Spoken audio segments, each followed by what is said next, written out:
Magandang hapon po sa inyong lahat. Ito po ang latest update natin sa The Hague, no? Lilinawin ko lang po yung mga lumalabas na report, hindi po magiging abogado ng presidente si VP Sara dahil sa saligang batas natin ay mayroong pagbabawal sa pag-practice ng propesyon.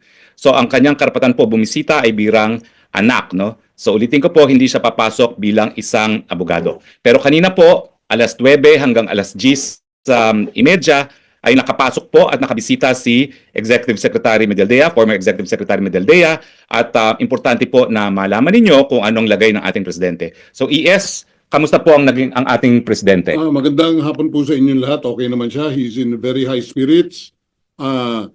Ano lang siya, naiisip niya mga sumusuporta sa kanya. Nagpapasalamat siya sa inyong lahat. Ituloy niyo lang ang dasal. Isa sa medyo namimiss niya yung kanyang usual na kinakain, yung tuyo, yung munggo, at higit sa lahat, yung piniritong saging. Yun ang nawawala sa kanya. Other than that, it's okay. Pagdasal, keep on praying for him. Maraming salamat po. Gaano katagal po yung bisita ninyo? Siguro effectively mga 1 oras lang. Kasi maraming protocol ho pagpasok, pero sumusunod tayo sa proseso nila. Oh, ano naman po itsura ni Presidente Maganda naman ang Duterte? itsura niya. Medyo nakahabol na ng konting tulog.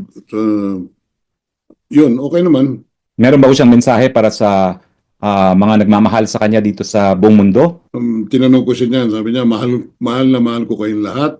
At maraming salamat sa lahat ng suporta na binibigay ninyo sa akin at sa aking pamilya. Okay.